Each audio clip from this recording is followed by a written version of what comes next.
In 1986, Life magazine published a photograph of Mia Farrow surrounded by her children. 9 faces from 4 countries pressed against her on a Connecticut porch, barefoot, laughing, tangled together. It was the most beautiful family portrait in America. Editors called her a saint.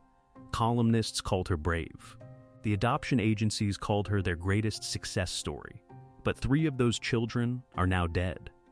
One married the man who was supposed to be her mother's partner.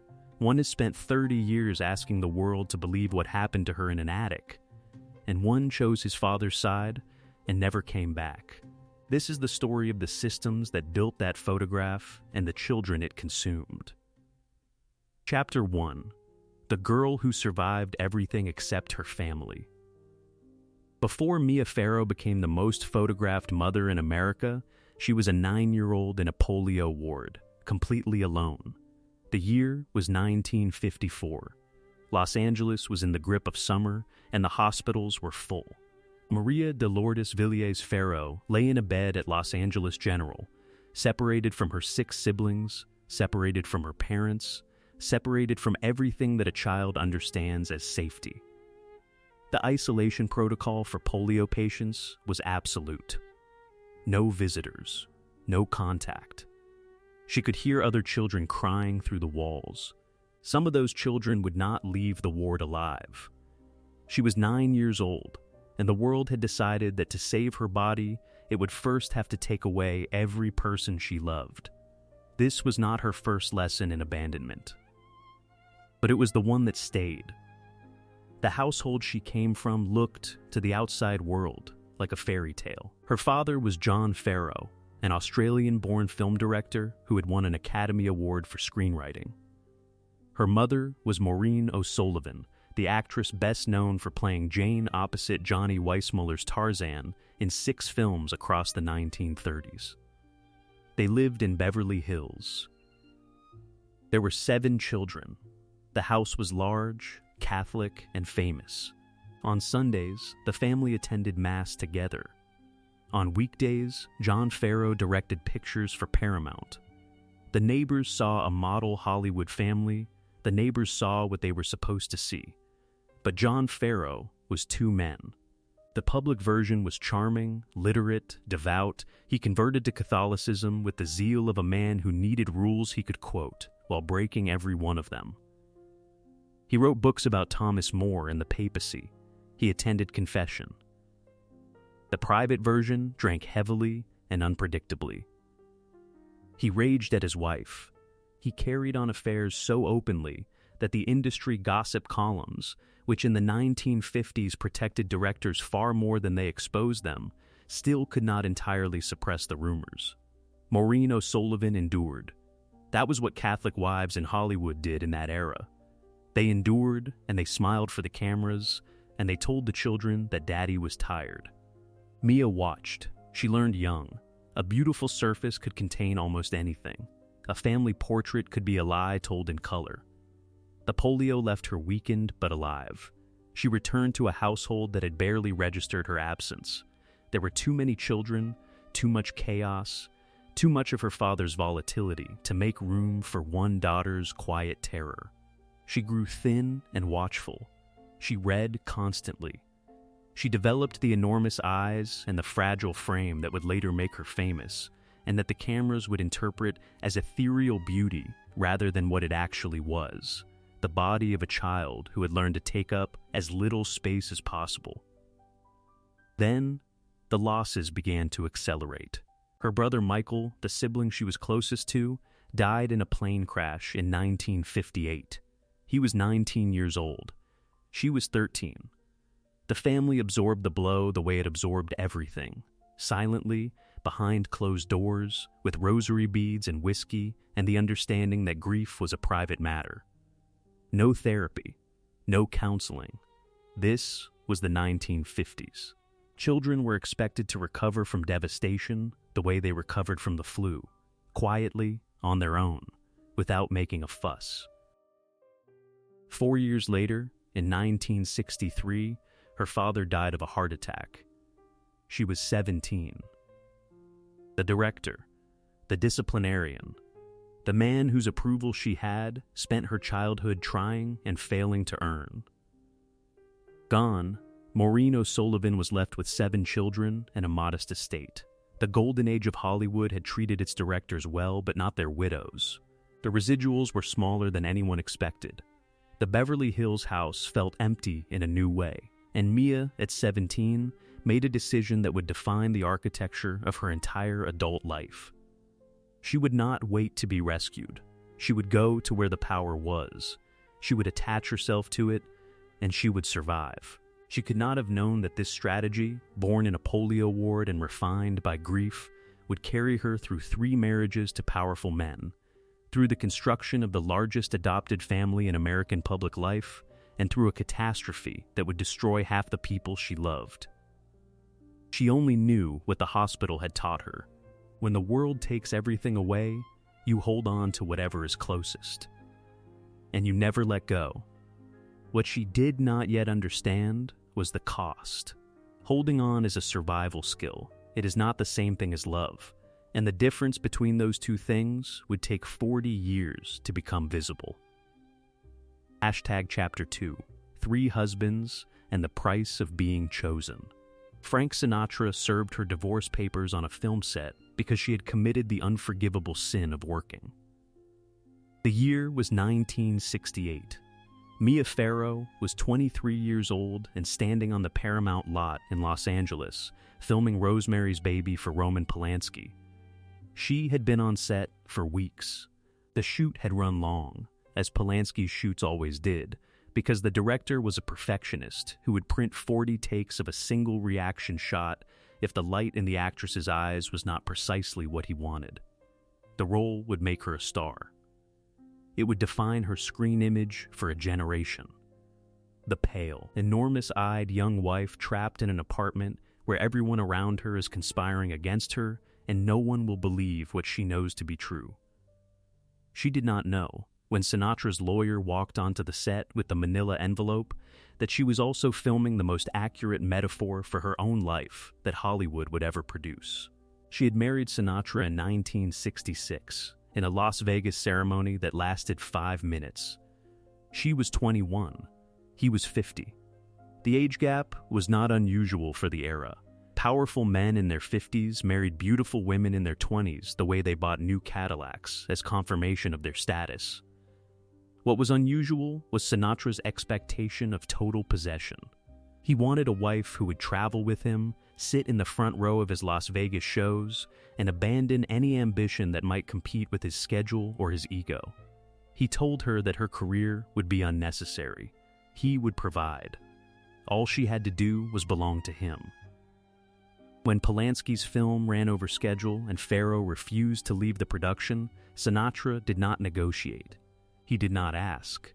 He did not wait for a conversation.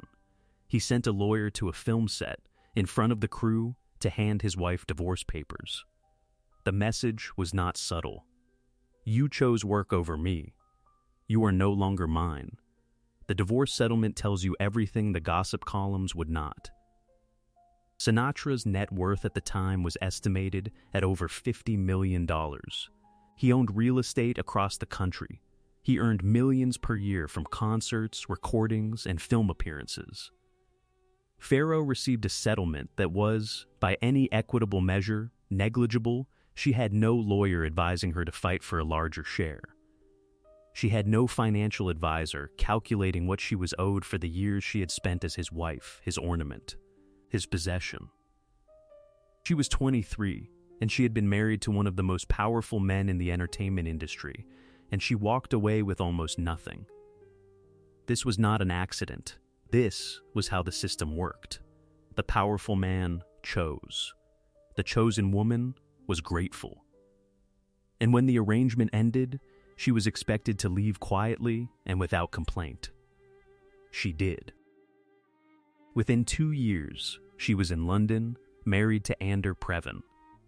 Previn was a composer, a conductor, the music director of the London Symphony Orchestra. He was brilliant, cultured, and safe in the way that Sinatra had never been. He was also married to someone else when he and Farrow began their relationship. His wife was Dory Previn, a gifted songwriter who had struggled with mental illness and who depended on Ander as both partner and anchor. The affair between Ander and Mia became public. Dory Previn suffered a devastating breakdown and was hospitalized. She later channeled her pain into an album that included a song about a woman losing her husband to a younger rival. The song was so raw in its accounting of betrayal that it became an underground classic. Mia Farrow did not set out to destroy Dory Previn. But the pattern was already in motion. A powerful man chose her. She said yes. And another woman paid the price.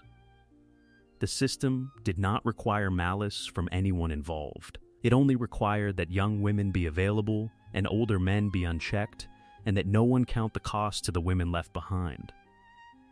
The Previn marriage lasted from 1970 to 1979. It produced 3 biological sons and 3 adopted children, the first adoptions that would eventually grow into the largest family in American public life. The household ran entirely on Ander's conducting and composing income. Farrow had stepped away from acting to raise the family. When the marriage ended, the financial architecture was identical to what had come before. Ander Previn earned millions. Farrow had no independent income, no savings of her own, no career waiting to receive her. She was 34 years old, with 6 children, and the same amount of financial autonomy she had possessed at 21, which was none. 3 relationships. 3 powerful men. Each one followed the same blueprint. The man chose her. She was celebrated for being chosen. She subordinated her own career, her own finances, her own identity to the arrangement, and when it ended, she walked away with the children and without the money. The question that biographers have asked for decades is why she kept entering these arrangements. The answer is not complicated. It is structural. In the 1960s and 70s, the entertainment industry offered women almost no independent paths to financial security. There were no female studio heads. Female directors could be counted on one hand. The routes to stability ran through powerful men, and the price of using those routes was dependency. Farrow was not uniquely foolish. She was navigating the only map available with the only roads it showed. But there was something deeper. Something that went back to the polio ward and the Beverly Hills house and the father who was charming at parties and terrifying at home. Mia Farrow had learned, very young, that powerful institutions and powerful men were dangerous. She had also learned that they were the only protection available.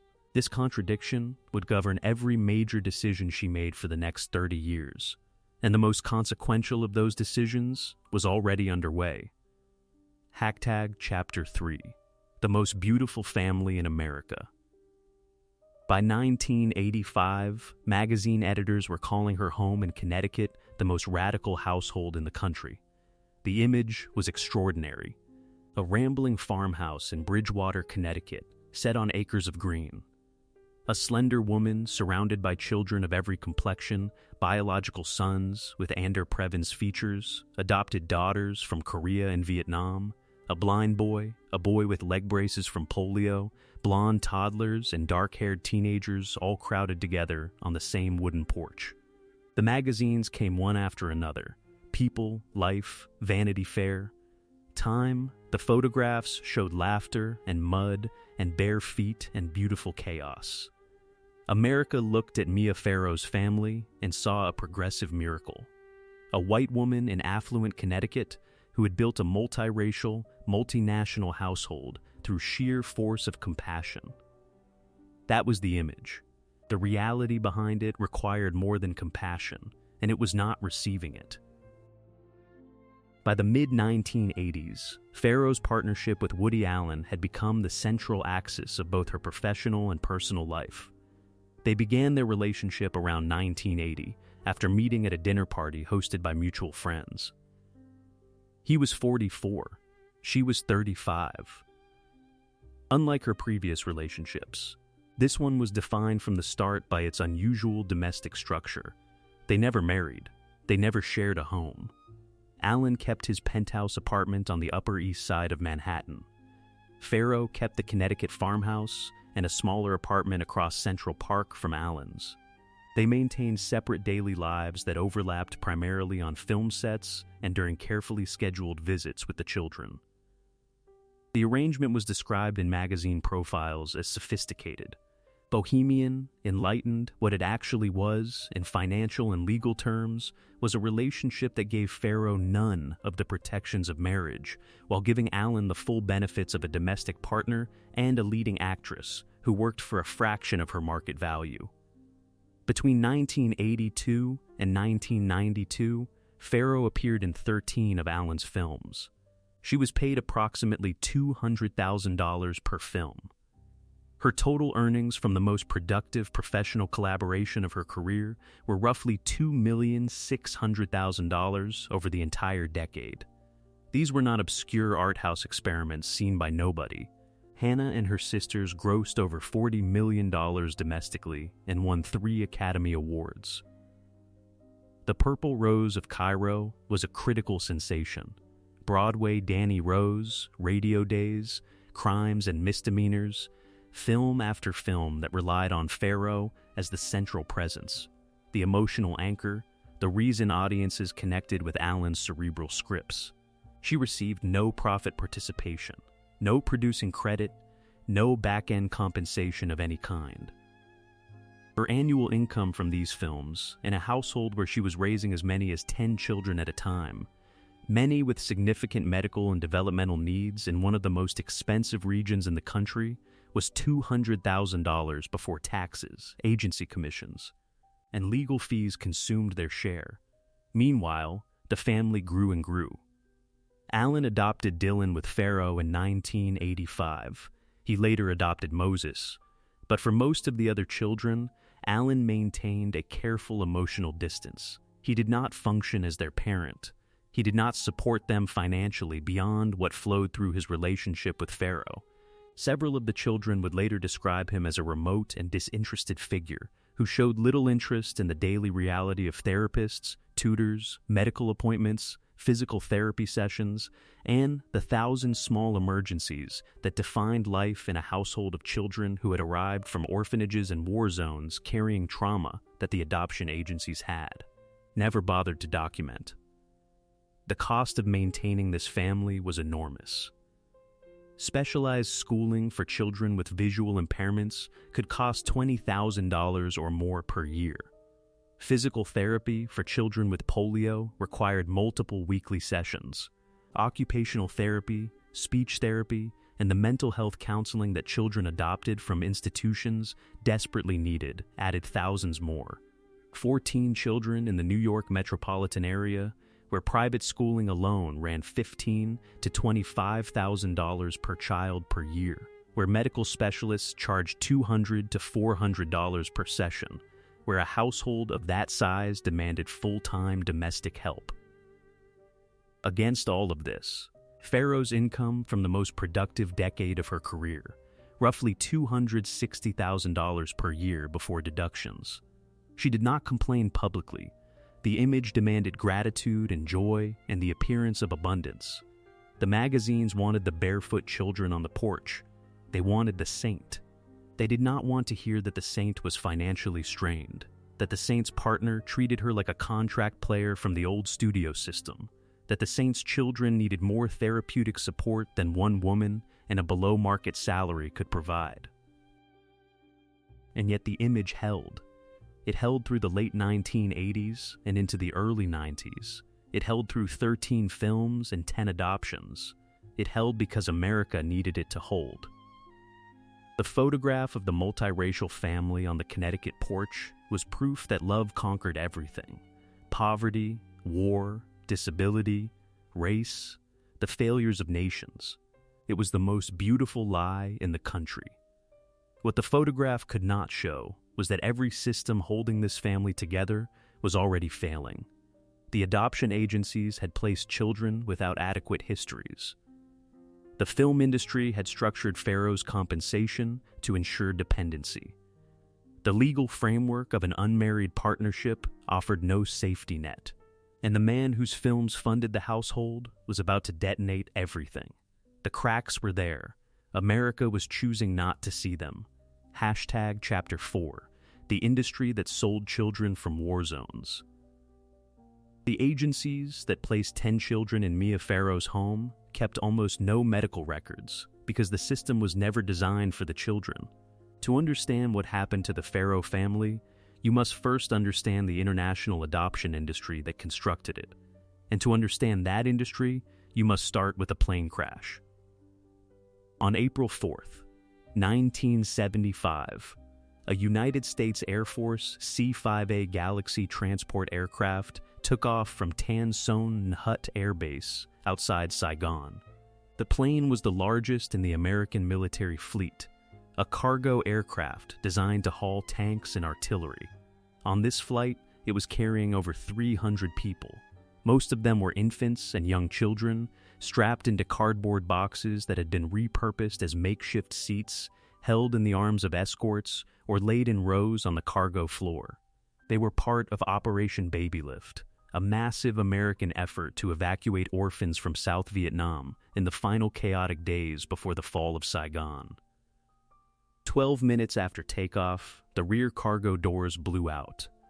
The plane depressurized. The pilot attempted an emergency return to the airfield.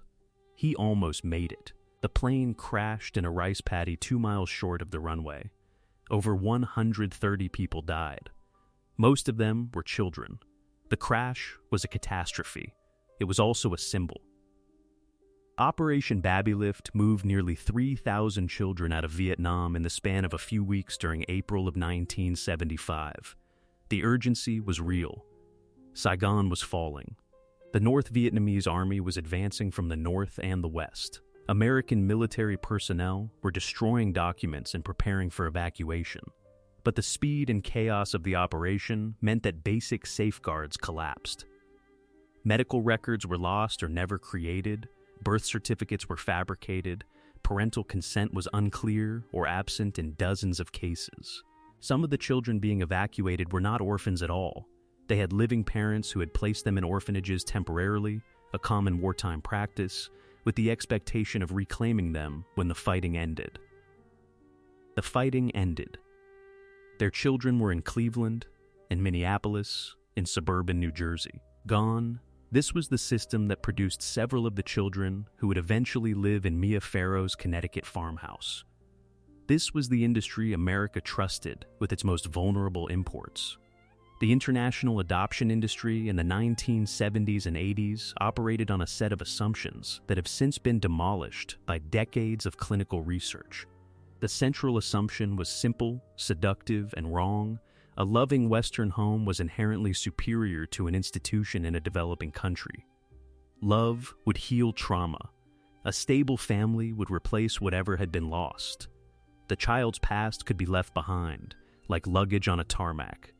What mattered was the future. What mattered was the photograph.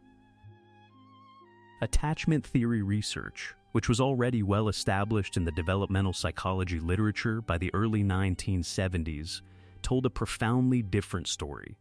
Children who spend their first months or years in institutions without consistent caregivers, without the reliable physical touch and emotional attunement that build the neurological architecture for trust, carry those deficits forward into every subsequent relationship. They are not blank slates waiting for love to write upon them. They are children whose brains have been wired by deprivation to expect abandonment, to distrust intimacy, to respond to stress with fight or flight rather than connection. Healing is possible. Decades of clinical evidence have demonstrated that. But healing requires years of specialized therapeutic intervention by trained professionals. It requires sustained institutional support. It requires money, expertise, patience, and systems. It does not require only love. Love is necessary. Love is not sufficient. This distinction is the fault line that runs beneath the entire Farrow story. The adoption agencies did not communicate this research to the families they served. In many cases, the agency's own social workers did not understand it. In some cases, they understood it and chose not to share it, because the information would have complicated placements, and completed placements were the product. Each finalized adoption generated fees that ranged from $5,000 to $20,000, depending on the country of origin and the agency involved. Each successful family photograph generated publicity that attracted new applicants. Each celebrity adoption generated a wave of inquiries that could sustain an agency for months. The incentive structure pointed in one direction: place the children, collect the fees, celebrate the families, move on. Post-placement support was expensive, complicated, and unprofitable. It was the first thing to be cut from every agency budget. Mia Farrow adopted children from Vietnam, Korea, India, and the United States across a period spanning from the mid-1970s to the late 1990s. By the mid-80s, her household included Tam, who was blind from birth, adopted from Vietnam. Thaddeus, who had polio and used leg braces and later a wheelchair, also from Vietnam. Lark, adopted from Vietnam as a young child with health vulnerabilities that the placement agency either did not detect or did not disclose. Soon Yi, adopted from Korea through an agency that provided minimal background information about her early years. Each child arrived with a file that was, at best, incomplete. At worst, it was fiction, ages estimated rather than documented, medical conditions minimized or omitted, institutional histories summarized in a paragraph when they warranted volumes. The scale of what Farrow was attempting defied any reasonable assessment of resources. Between the mid-1970s and the late 90s, she adopted 10 children from 4 countries and gave birth to 4. At the household's peak, she was raising 14 children simultaneously. Of the 10 adopted children, at least 3 had significant physical disabilities requiring ongoing medical intervention.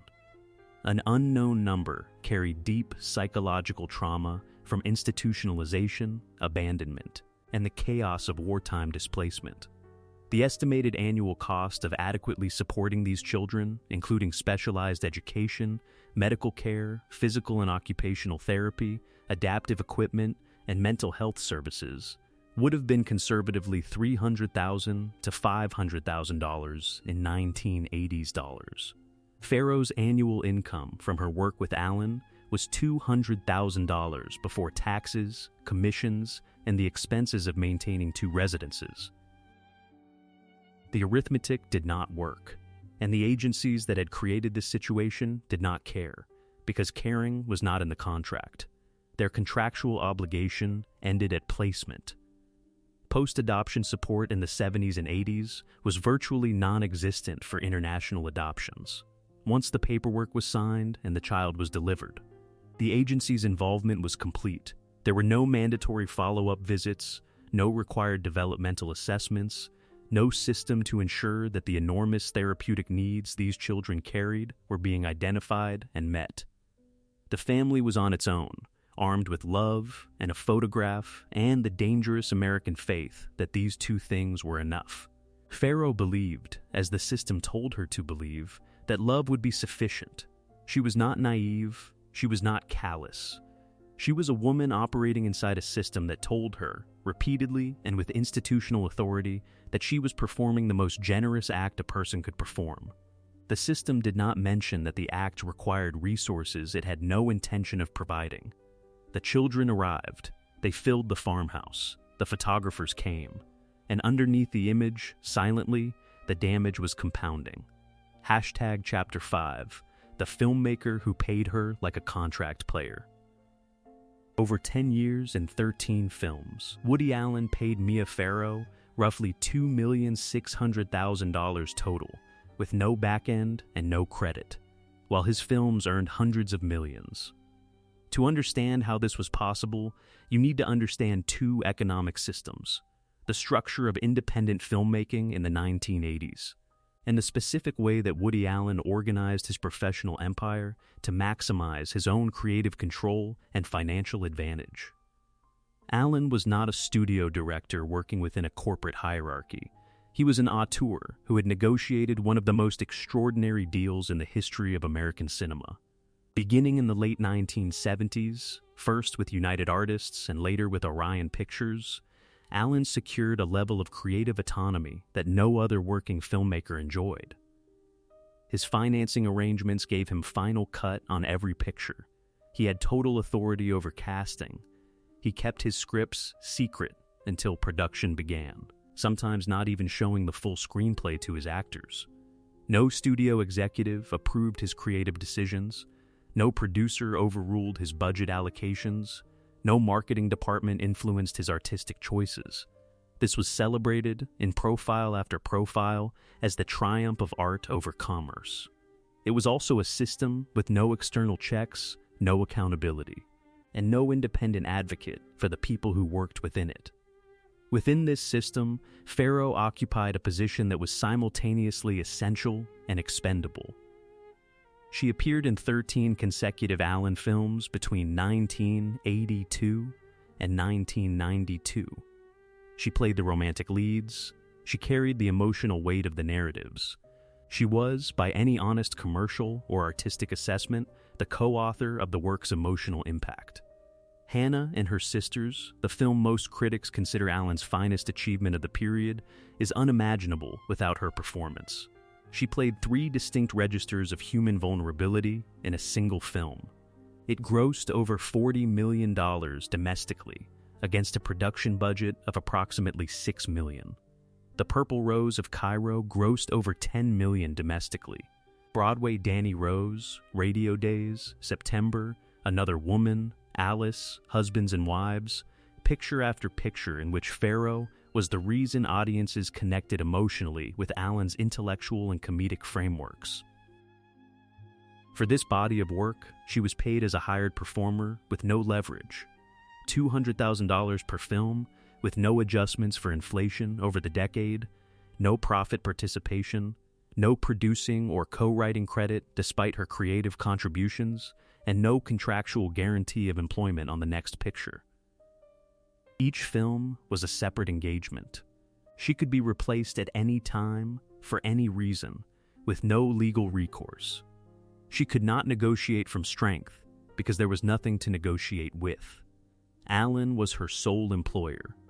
There was no competition for her services because the industry understood, through the informal networks by which Hollywood enforces its hierarchies, that she was Allen's actress. No other major director was likely to cast her in a leading role while she remained in his professional and personal orbit. This arrangement mirrored, with uncomfortable precision, the studio contract player system that Hollywood had supposedly dismantled after the Paramount Consent Decree of 1948. Under the old studio system, actors signed long-term exclusive contracts that paid them a fixed weekly salary, regardless of how much money their films generated at the box office. The studio captured the upside. The performer bore the risk. If a contract player's film earned $50 million, the studio kept the profit. If the next film lost money, the player still received the same modest weekly check. The system was eventually broken by antitrust enforcement and by the rise of powerful talent agencies that demanded profit participation for their clients. By the 1980s, when Farrow was making her Allen films, the old contract player model was supposed to be dead. Major stars routinely earned between $1 and $5 million per picture, plus back-end percentage points that could multiply their income several-fold when a film succeeded commercially. Agents at the major agencies were restructuring the economics of the industry to ensure that the talent whose fame sold tickets received a proportional share of the revenue. This was the environment in which Farrow worked, and she received none of its benefits. She was earning $200,000 per film in an era when her peers were commanding fees 5 to 20 times higher. She had no agent willing or able to push Allen for better terms. She had no leverage, because her personal relationship with Allen made the kind of aggressive, adversarial negotiation that agents conducted on behalf of other stars unthinkable. The financial asymmetry was compounded by the deliberate legal structure of the partnership. Because they never married, Farrow had no claim to community property under New York law. She had no right to equitable division of assets in the event of a separation. She had no entitlement to spousal support. The separate apartments arrangement praised in profiles as a hallmark of sophisticated independence, meant that in legal terms, Farrow was Alan's girlfriend and his employee, and nothing more. She had invested 12 years of her prime working life in this single professional relationship. She had borne Alan's biological child. She had co-adopted 2 children with him, and she had exactly the same legal standing she would have had after a single dinner date. The numbers, assembled in one place, are staggering.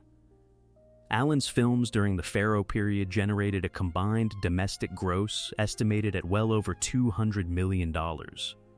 His personal net worth grew into the tens of millions.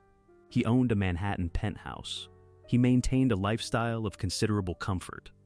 Farrow's total earnings from the partnership were approximately $2,600,000 over 10 years, much of which was consumed by the cost of maintaining residences in both Connecticut and Manhattan, and by the enormous ongoing expense of raising a family that, by the late 80s, included more than a dozen children, several with complex medical needs requiring specialist care that cost hundreds of dollars per session. When the relationship ended, Alan walked away with his career intact, his wealth secure, his reputation undamaged, and his artistic legacy celebrated. Farrow walked away with the children and no income stream. This was not a failure of the system. This was the system performing exactly as designed. The independent film economy of the 1980s concentrated extraordinary power in the hands of the auteur director and distributed almost nothing to the performers. And when the performer was also the director's romantic partner, when the professional dependency and the personal dependency were fused into one seamless arrangement, the result was a trap so elegantly constructed that it did not even look like one. The question is not why Farrow accepted these terms. The question is why every professional advisor around her, every agent and lawyer and accountant, allowed her to work for a decade at a fraction of her value with no protection. The answer is that the system did not want her protected. The system wanted her available, grateful, and quiet. For 12 years, she was all three. Chapter 6, The Polaroids on the Mantel. In January of 1992, Mia Farrow walked into Woody Allen's apartment and found photographs that ended 4 lives at once. The photographs were Polaroids. They were sexually explicit. They were of Soon-Yi Previn, Farrow's adopted daughter with Ander Previn. Soon-Yi was approximately 21 years old at the time. Allen was 56. He had been a constant figure in Soon-Yi's life since she was approximately 10, when his relationship with Farrow began. He was not her legal father. He had not adopted her. He had not sought custody or guardianship. But he had been her mother's partner for more than a decade. He had been present at family dinners, at holidays, in the apartments and farmhouse where Soon-Yi grew up alongside her siblings. He had occupied the space in the household that a stepfather occupies, even without the title. The photographs were on the mantel in Allen's apartment, positioned in a place where they would be immediately visible to anyone who walked in. Farrow has described the moment of discovery as a kind of death. Not the death of a romantic relationship, not the shock of infidelity, something more total, the death of a reality. Everything she had believed about her family, about her partner, about the safety of her children in the presence of the man she trusted most, collapsed in the time it took to pick up a photograph and understand what it depicted. The ground beneath her feet was gone. What happened next unfolded with the speed and savagery of a detonation. Farrow confronted Allen. Allen did not deny the relationship with Soon-Yi. He went further than denial would have allowed. He held a press conference. He stood in front of reporters and cameras and told the world that he was in love with Soon-Yi Previn. He said the words that would follow him for the rest of his life: "The heart wants what it wants." He said he had done nothing wrong because Soon-Yi was not his daughter, not his stepdaughter, not his legal relative in any capacity. He reframed the entire situation as a love story between 2 consenting adults who happened to have met through unusual circumstances.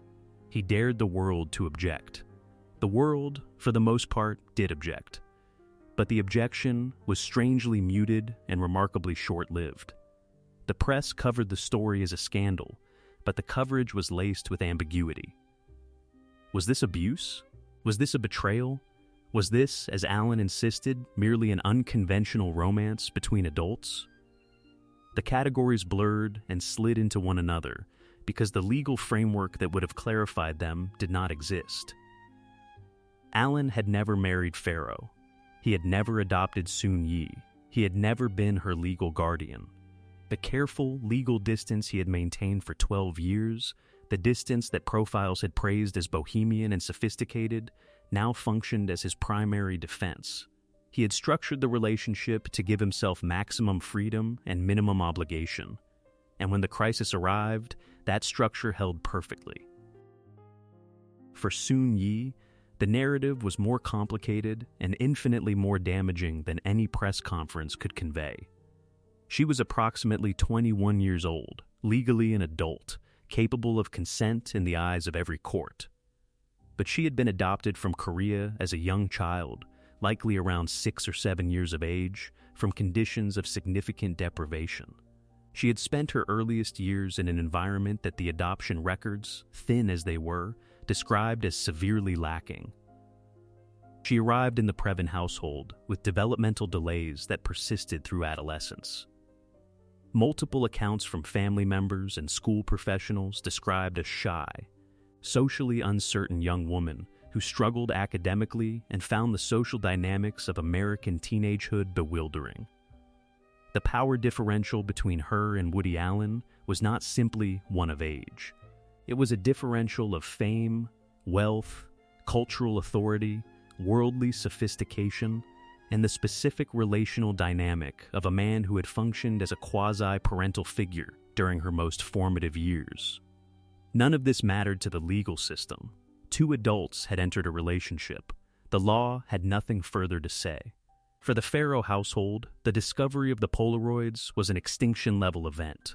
The family that had been held together by the economic and emotional architecture of the Allen relationship now had neither pillar left standing. Allen's professional collaboration with Farrow ended immediately. There would be no 14th film. Her income from his productions, the primary source of funding for the household, vanished. The carefully maintained public image of the progressive, multiracial, loving family was replaced overnight by tabloid chaos, screaming headlines on every newsstand, paparazzi camped outside the Connecticut farmhouse, reporters shouting questions at teenagers who could not understand what was happening to their world. The children were caught in the blast radius. Dylan was 7 years old. Moses was 14. Ronan, Allen's biological son with Farrow, was 4. The older adopted children, teenagers navigating their own complex struggles with identity, attachment, racial dislocation, and the legacies of early institutional deprivation were suddenly living inside a public catastrophe that they had no language to process and no professional support to help them through. Farrow's response was human and imperfect. She was a woman in shock, processing betrayal on a scale that most people cannot begin to imagine, while simultaneously trying to maintain the daily operations of a household with more than a dozen vulnerable children who needed meals and homework help and rides to therapy and bedtime stories and some adult to tell them that everything was going to be all right. She made mistakes. She was, by some accounts, volatile in her grief and terrifying in her rage. Moses Farrow would later describe the household during this period as abusive, alleging that his mother manipulated the children against Allen through emotional coercion. Other children, including Dylan, Ronan, and several siblings, have described Farrow as a devoted mother overwhelmed by an impossible situation. The truth is likely that a household under that magnitude of stress, containing that many children with that many unaddressed needs, with no institutional support and vanishing financial stability, was going to produce suffering for everyone inside it. The question is not whether Farrow handled the crisis perfectly. Nobody could have. The question is why she was left to handle it entirely alone. The adoption agencies that had placed the children offered no crisis intervention. Allen's attorneys were already preparing for a custody battle that would consume years and millions of dollars. The film industry offered nothing. Friends divided themselves into camps. And then, in August of 1992, 7 months after the Polaroids, the situation became immeasurably worse. Hashtag Chapter 7, the allegation the legal system refused to resolve. The Connecticut state's attorney said he had probable cause to prosecute Woody Allen, and then he chose not to. In August of 1992, 7-year-old Dylan Farrow told her mother that Woody Allen had sexually assaulted her in the attic of the Bridgewater farmhouse. Farrow reported the allegation to Dylan's pediatrician, who was legally required to report it to authorities. The Connecticut State Police opened a criminal investigation. The New York Department of Social Services began a parallel inquiry. Within weeks, the most bitter custody battle in recent American memory had become something far darker and more consequential. A criminal investigation into the conduct of one of the most celebrated artists in the world. What followed over the next 18 months was a masterclass in institutional failure, each step defensible in isolation, each contributing to a result that left a child permanently unprotected. The Connecticut State Police investigated for months. They were thorough. They were professional. They took Dylan's statement through forensic interview protocols. They spoke with witnesses. They examined the physical environment. They gathered the kind of evidence that investigators gather when they believe a crime may have occurred. Their work pointed toward prosecution. Simultaneously, and at the request of Allen's legal team, the Yale New Haven Hospital Child Sexual Abuse Clinic undertook an evaluation of Dylan. This evaluation would become the most disputed piece of evidence in the entire case, and its procedural failures would make resolution permanently impossible. The Yale New Haven team interviewed Dylan 9 times over the course of several months. 9 sessions with a 7-year-old child, conducted in a clinical setting designed to determine whether her account was credible. These interviews were not videotaped. In an era when best practices in forensic child interviewing already recommended video documentation as a standard safeguard, the clinic chose instead to rely on handwritten notes taken during the sessions. The notes were the only contemporaneous record of what Dylan said, how she said it, and how the interviewers responded. And then the clinic destroyed the notes, before issuing their final report, before the investigation was concluded, before any independent reviewer could examine them. The handwritten notes that constituted the primary documentary evidence of a child's account of sexual assault were shredded.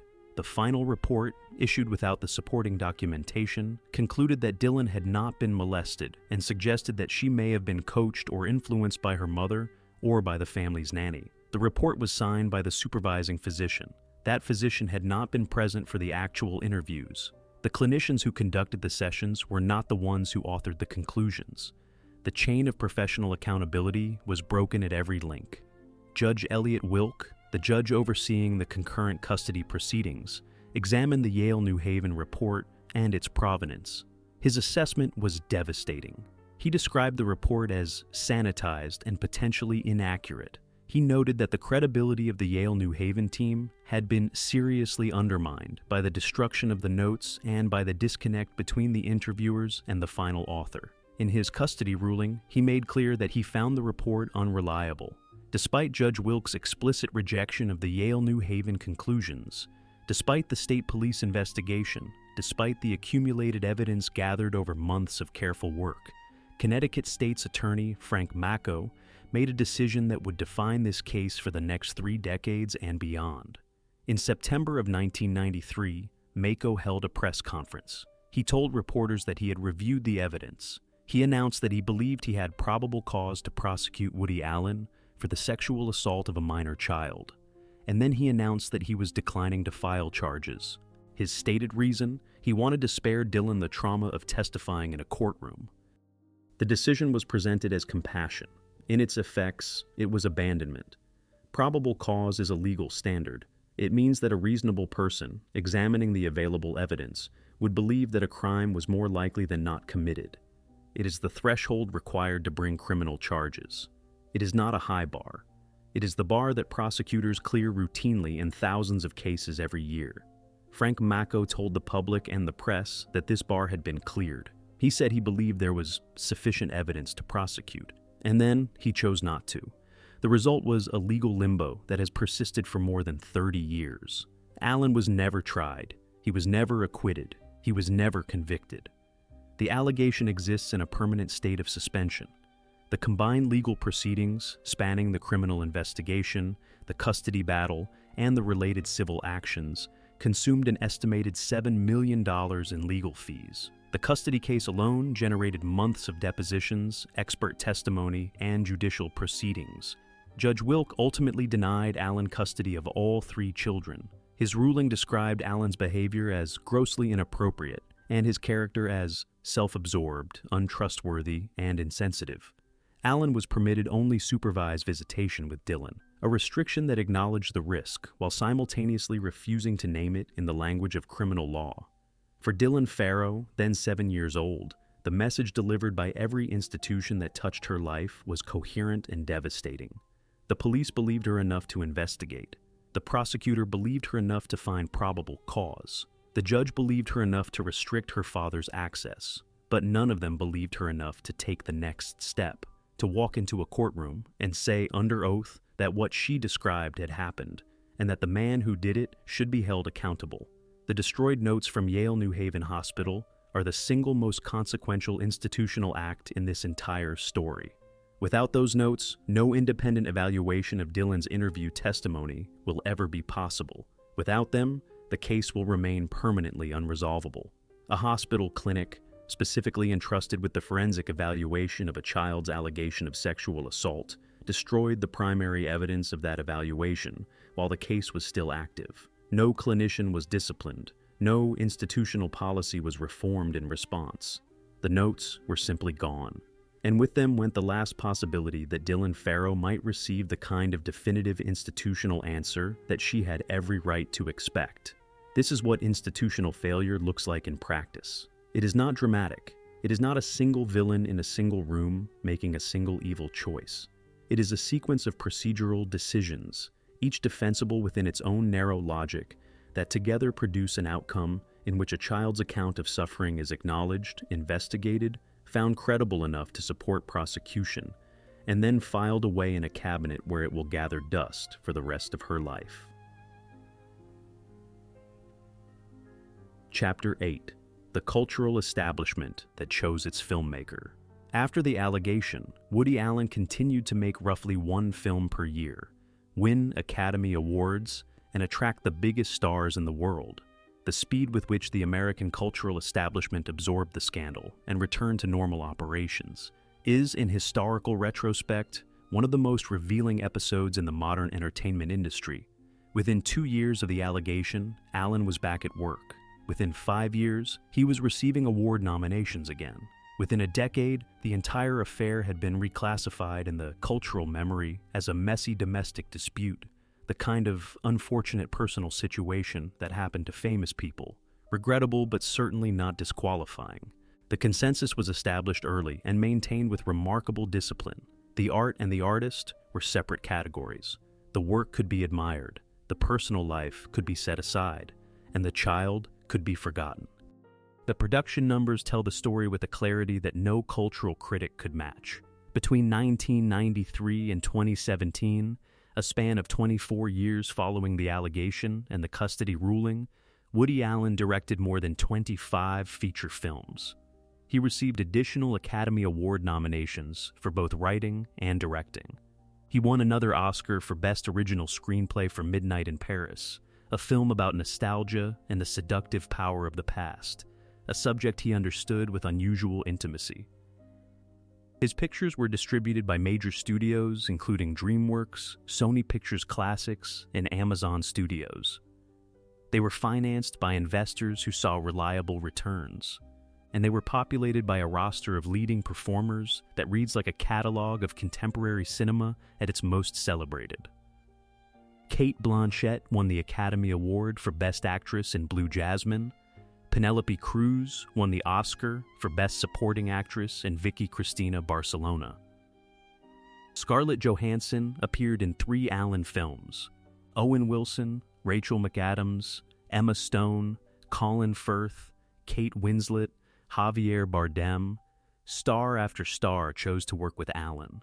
and each choice transmitted the same silent message. The allegation was irrelevant. The art was what mattered. The child was not their concern. Mia Farrow's career, measured against this relentless productivity, effectively ended. After the separation from Allen, she appeared in sporadic, small roles, mostly in low-budget independent films and occasional television appearances. Her bankability, which had always been a function of her collaboration with Allen rather than an independent commercial identity, evaporated completely. The industry did not formally blacklist her. No executive issued a memorandum declaring her unemployable. The mechanism was subtler and more effective than any blacklist. The phone simply stopped ringing. She was 47 years old, a gifted actress with a body of work that included Rosemary's Baby, one of the most iconic performances in American cinema, and 13 films with one of the most acclaimed directors alive. And she was professionally invisible, as if her entire career had been a projection cast by someone else's spotlight. The asymmetry was not an unfortunate side effect of the scandal. It was structural and predictable. Allen controlled his own production apparatus. He wrote his own scripts, directed his own films, and secured his own financing through relationships with investors and distributors that predated the scandal by decades. Farrow was a performer dependent on being chosen by the people who controlled the means of production. When those people decided, individually and without coordination, that casting her was more controversy than it was worth, she had no alternative route to employment. He had a system. She had a reputation. In the entertainment economy, a system will always defeat a reputation. The cultural establishment's protection of Allen was not organized as a conspiracy. It did not require secret meetings or coordinated strategy. It was something more resilient and more insidious than any conspiracy could be. It was a consensus. The consensus held that artists should be judged primarily by their art. That private behavior, however troubling, was ultimately private. That the allegation had been investigated and no criminal charges had been filed. That the matter was, therefore, resolved to the degree that resolution was required.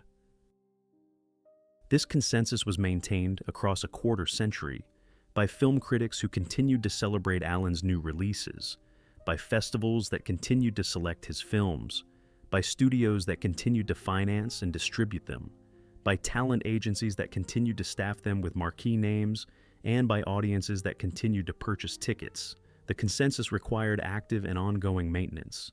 When journalists raised the allegation in interviews, Allen's representatives issued carefully worded statements noting the absence of criminal charges. When cultural commentators questioned the ethics of professional collaboration with Allen, the response was consistent and well-rehearsed. He was never charged.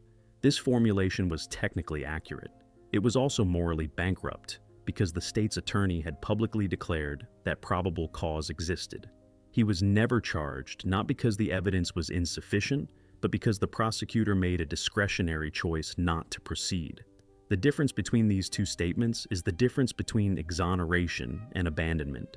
But the distinction was too nuanced for an entertainment industry that preferred clean narratives with clear endings. The consensus held for 25 years. It held through the rise of the internet, which made Dylan Farrow's account accessible to any person with a browser and a willingness to read. It held through the 2014 open letter in the New York Times, in which Dylan described the alleged assault in her own words and asked directly the actors who continued to work with her father to consider what their professional choices communicated to survivors. The consensus broke in 2017, and it did not break because of the Farrow case. It broke because of Harvey Weinstein. It took dozens of women telling their stories about a different powerful man. It took the Me Too movement, which provided a cultural vocabulary for understanding how powerful men weaponize institutional structures against vulnerable people. Only then, a full 25 years after Dylan Farrow first told her mother what she said had happened in the Connecticut attic, did the cultural establishment begin to reconsider its comfortable arrangement with Woody Allen. The timing constitutes the indictment: 25 years. A full quarter century during which a man credibly accused of assaulting his 7-year-old daughter was celebrated, financed, awarded, and institutionally protected by the most powerful cultural organizations in the Western world. The system did not fail because it lacked information.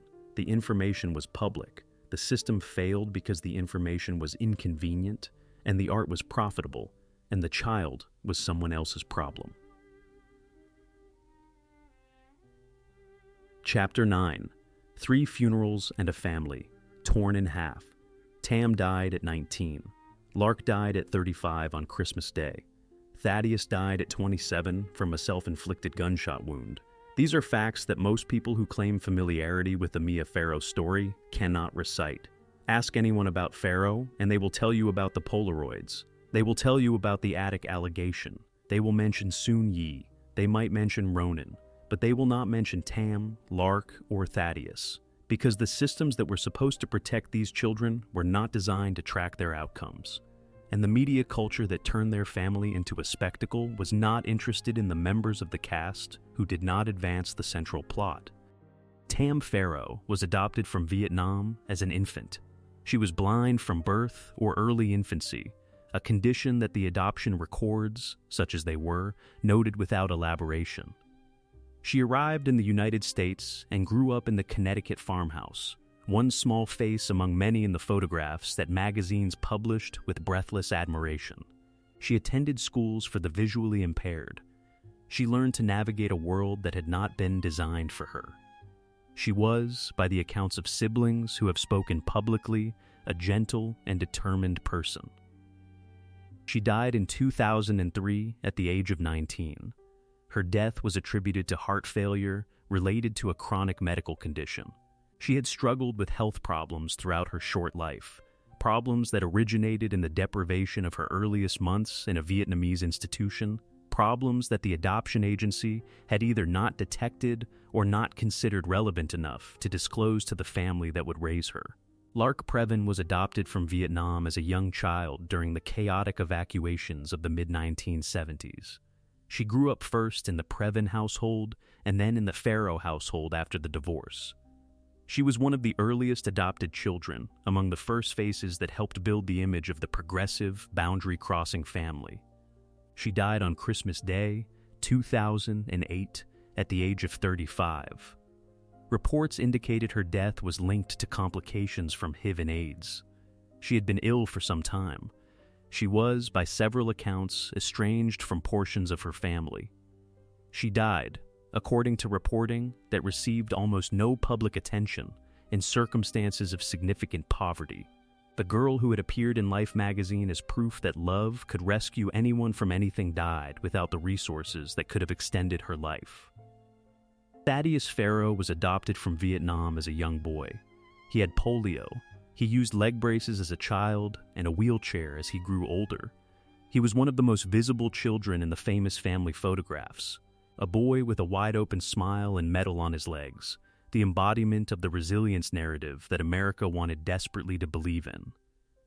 On September 21st, 2016, at the age of 27, Thaddeus was found dead in his car in Connecticut from a self-inflicted gunshot wound. 3 children. 3 deaths that were, in different and overlapping ways, preventable. 3 endings to stories that the adoption system, the medical establishment, and the family's own overwhelmed and underfunded resources had failed to write differently. The pattern connecting these deaths is not difficult to identify once you allow yourself to see it. Children adopted from war zones and deprived institutions, placed in an American household without adequate medical histories or developmental assessments, raised in a family that was loving but financially strained and eventually shattered by a public crisis of extraordinary magnitude, and supported throughout by virtually no institutional infrastructure. These were children carrying the accumulated weight of early deprivation, institutional trauma, the severing of birth families, the complex grief and identity confusion of transcultural adoption, and the secondary trauma of growing up inside a nationally televised family catastrophe. They needed sustained professional support on a scale that no individual household, however devoted, could provide alone. They needed systems designed for their specific vulnerabilities. Those systems did not exist for them. Moses Farrow added a final, devastating dimension of fracture in 2018 when he published a lengthy essay accusing Mia Farrow of physical and emotional abuse throughout his childhood. He described being struck, humiliated, isolated from his siblings, and psychologically manipulated. He alleged that Farrow had coached Dylan to make the allegation against Alan. He aligned himself publicly and permanently with Alan, cutting ties with his mother and with the majority of his siblings. The essay was shattering. It was also impossible to verify through independent evidence, as most allegations of private family abuse inevitably are. Some of the Farrow children have appeared to corroborate fragments of Moses' account. Others, including Dylan, Ronan, and several siblings, have rejected it entirely and publicly. The family today is not divided into two neat camps. It is fragmented into many: those who believe Dylan, those who believe Moses, those who believe elements of both accounts simultaneously, those who believe neither, and those who have simply withdrawn from the conversation because the pain of engaging with it exceeds any resolution it could ever produce. The photograph from 1986 shows 9 smiling faces on a porch in Connecticut. 3 of those faces belong to people who are now dead. One belongs to a woman who married the man accused of betraying the family. One belongs to a man who publicly accused his mother of the abuse he said she inflicted, while publicly defending the man she accused of assaulting his sister. The photograph is still beautiful. It will always be beautiful. That is the nature of photographs. They preserve the surface and discard everything beneath it. And the cost was not metaphorical. The cost was not a talking point in a cultural debate. The cost was Tam. The cost was Lark. The cost was Thaddeus.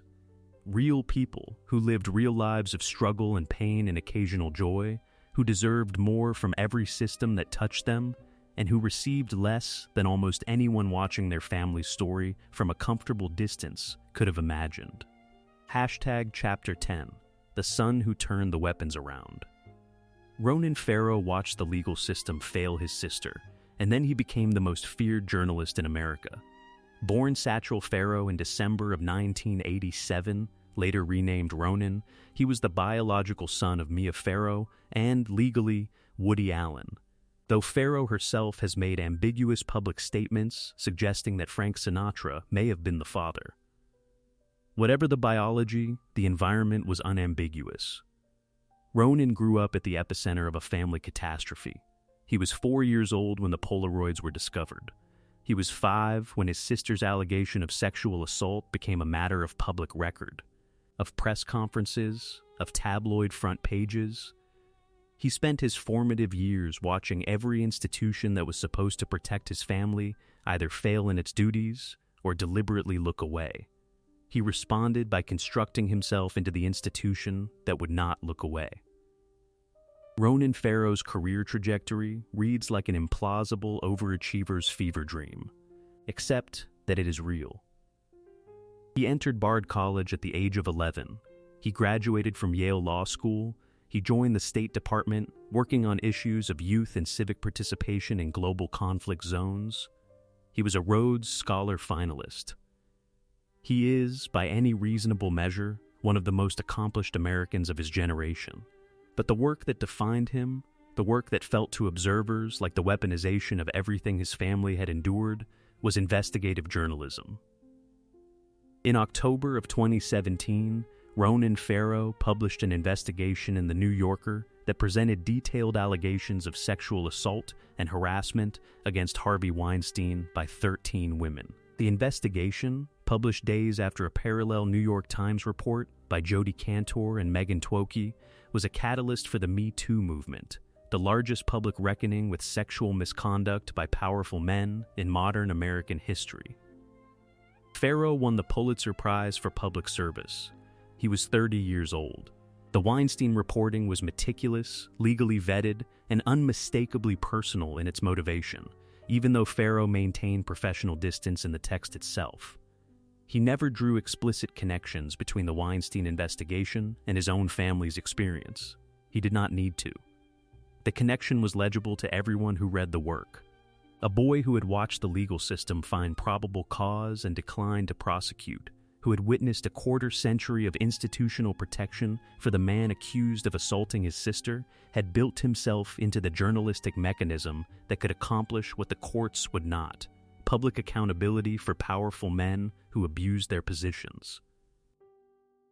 The Me Too movement reframed the Allen allegation in ways that no previous effort had achieved.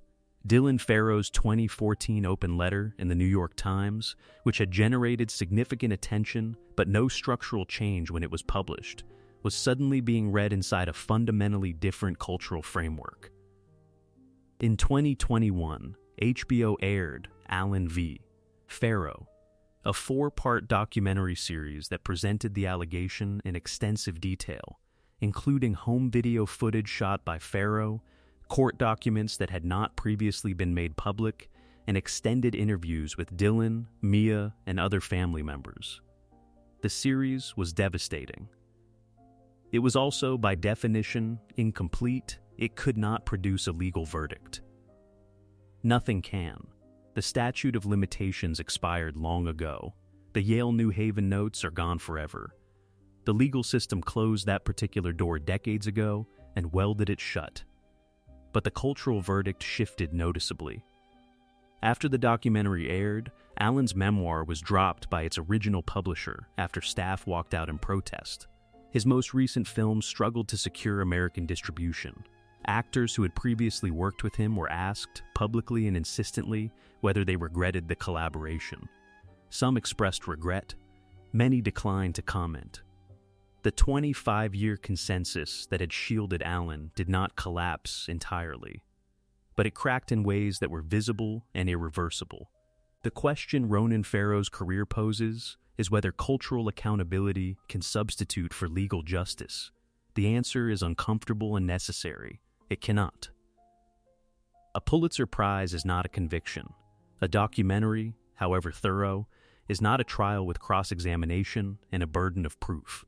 Dylan Farrow received something in the 21st century that was denied to her in 1993: the experience of being believed by a significant portion of the public. But public belief is not justice. It is the consolation prize that societies offer when their legal institutions have failed, when the notes have been destroyed, when the prosecutor has walked away, when the statute has expired. It is better than nothing. It is not enough. Chapter 11, The Farmhouse and the Fracture That Will Not Heal. Mia Farrow still lives in the Connecticut farmhouse where the photograph was taken, but most of the children in it are gone. She is in her 80s now. The house in Bridgewater is smaller than the photographs suggest.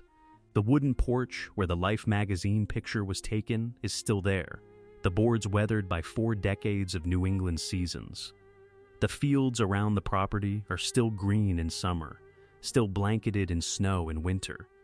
But the house that once held 14 children is quiet in a way that it has not been in 30 years. The noise is gone. The laughter is gone. The mud tracked in from the yard, the sound of a dozen voices arguing over breakfast, the chaos of homework and therapy appointments and bedtime stories for children who had come from 4 different countries and carried 4 different kinds of grief.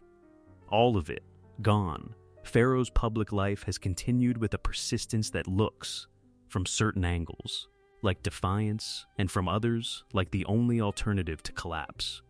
She is a UNICEF Goodwill Ambassador. She has traveled to conflict zones in Darfur, the Central African Republic, Chad, and Haiti, bearing witness to the suffering of children displaced by war. Children who remind her, inevitably, of the children she once brought home from similar devastation. She is active on social media, where she posts about human rights, political crises, and, occasionally, her children and growing number of grandchildren. She is, by the accounts of those who know her, simultaneously deeply engaged with the world and deeply wounded by the fracture that runs through the center of her family like a fault line that will never stop shifting. Woody Allen and Soon-Yi Previn, married in 1990, 75 years after the Polaroid discovery, in a small ceremony in Venice, Italy, they have adopted 2 daughters, Bechet and Manzi, They live in Manhattan. Allen continued to write and direct into his late 80s, though his productivity slowed and his access to financing and distribution narrowed considerably after the Me Too reckoning and the Allen v. Farrow documentary. His memoir, Apropos of Nothing, was published in 2020 after his original publisher, Hachette, dropped it following employee protests. It was picked up by Arcade Publishing. The book sold well, but was widely criticized. Allen has never wavered from his categorical denial of Dylan's allegation. He has never expressed public regret about his relationship with Soon Yi. He has maintained, with the consistency of a man who has rehearsed his position for 3 decades, that he did nothing wrong. The surviving Farrow children have scattered across trajectories so divergent that it is difficult to believe they once lived in the same house. Matthew Previn became a lawyer. Fletcher Previn pursued a career in technology, working at IBM. Others have chosen private lives far from public attention, their names appearing in no headlines. Their experiences unexamined by the documentary crews and investigative journalists who have circled the family for decades. Some remain close to their mother, some do not. Moses Farrow remains publicly aligned with Allen, estranged from Mia and from most of his siblings. Dylan Farrow has become a vocal advocate for survivors of child sexual abuse, writing and speaking publicly about her experience. Ronan continues his journalism.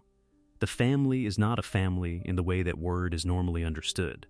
It is an aftermath. A collection of individuals connected by legal documents, childhood photographs, and a shared experience of catastrophe, some of whom speak to each other and some of whom do not. Some who are living, and some who are not, all carrying the weight of a story they did not choose and cannot escape.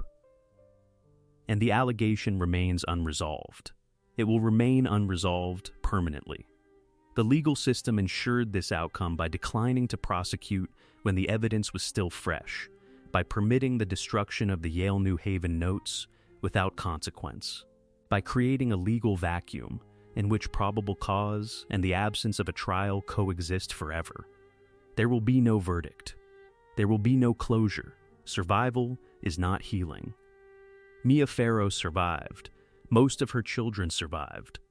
But surviving is what you do when the institutions that were supposed to protect you have failed, and you have no alternative but to continue breathing. It is not wholeness. It is not safety. It is the thing that comes after the thing that should never have happened, and for many of these children, it was all they were ever given. Chapter 12, the children the photograph forgot. We have spent 30 years debating what happened in that attic, and almost no time asking what we owed the children who lived in the rest of the house. That is the failure this story is really about. Not one man's alleged crime, not one woman's imperfect motherhood, not the tabloid spectacle that the press monetized for decades. The failure is systemic. It is institutional. It is collective. It belongs to all of us. The international adoption industry promised Tam, Lark, Thaddeus, and Soon Yi that they were being rescued. That is the word the brochures used. Rescue, it placed them in a household without adequate medical records, without developmental assessments, without post-placement therapeutic support, without any institutional framework for the kind of sustained, expert intervention that decades of attachment research had already established as essential for children adopted from institutions and conflict zones. The industry collected its fees, which ran to tens of thousands of dollars per placement. It issued its congratulatory letters, it circulated the photographs, and it moved on. The children were left to survive on love, and love, however fierce and abundant, cannot replace the specialized clinical care that children with histories of institutional deprivation require. The film industry promised Mia Farrow a career and compensated her like a servant. It structured her earnings to guarantee dependency on one man, paid her $200,000 per film, while the production she anchored generated hundreds of millions, provided none of the financial protections that a marriage or an equitable professional contract would have offered. and then abandoned her completely when the relationship that funded her household collapsed. Her earning power was eliminated in a matter of weeks. The industry that had profited from her talent for more than a decade took no responsibility and extended no assistance. The legal system promised Dylan Farrow that her allegation would be taken seriously. It was. The investigation was thorough. The findings were credible. The state's attorney stood before cameras and told the nation that probable cause existed. And then, the system stopped. It shredded the notes that would have allowed independent review. It declined to prosecute. It created a state of permanent suspension that has defined Dylan's adult life and will follow her to her grave. The system was not designed to deliver justice to her. It was designed to manage the institutional risk posed by a powerful defendant. The cultural establishment promised, through a century of self-congratulatory rhetoric about the moral power of art, that the stories it told reflected the values it held. And then it chose the filmmaker. For 25 years, it financed his work. It staffed his casts with the most famous actors alive. It placed trophies in his hands. It taught Dylan Farrow and every other survivor watching from a distance that genius is a form of diplomatic immunity. That talent at a sufficient scale makes a man untouchable. That a child's suffering is an acceptable cost of doing cultural business. 4 systems. 4 failures. And at the center, pressed together on a porch in Connecticut, the children. Not the famous ones. Not the Pulitzer winners or the documentary subjects. The others. Tam, who was blind and needed medical care that the agencies never ensured she would receive, and who died at 19. Lark, who was pulled from a war zone and placed in a household and then fell through every net that was supposed to catch her, and who died in poverty on Christmas. Thaddeus, who carried polio and braces and a smile for the cameras and grief that no one in his life had the training or the resources to adequately address, and who could not carry it anymore. We built that photograph. All of us. We bought the magazines with their faces on the covers. We watched the films that funded their household. We told ourselves, in the comfortable voice that America uses when it wants to believe something beautiful and untrue, that a family in Connecticut was proof that love could overcome history, disability, race, war, and the accumulated failures of nations. We needed to believe it. The alternative was intolerable. The alternative was admitting that a just society cannot be built on private goodness alone, that it requires public systems that function, adoption agencies that provide lifelong support and accountability, a film industry that compensates women equitably and protects them contractually, a legal system that prosecutes when its own officers find probable cause, a culture that refuses to trade children's safety for artistic convenience or box office returns. We did not build those systems. We built the photograph instead. We framed it. We hung it on our walls. We told each other it was beautiful. And now we look at it. 9 faces on a porch. 3 of them are gone. The rest are scattered across a country, some of them speaking, some of them silent, all of them carrying the weight of what we asked them to represent and what we refused to provide them in return. Every child who arrived from a war zone and was placed without a medical history. Every actress who worked a decade for a fraction of her worth because the man she loved was also her only employer. Every 7-year-old who told the truth and watched the adults in the room choose silence. Every culture that selected the artist because the art was profitable and the child was inconvenient. This is what the photograph was hiding. Not a scandal. Not a crime, though a crime may well have occurred. Something larger. A nation that believed, with all its heart, that a good enough mother and a beautiful enough image could stand in for justice. That love was a system, that the porch in Connecticut was enough. It was never enough. It was only everything we were willing to give, and the children knew it before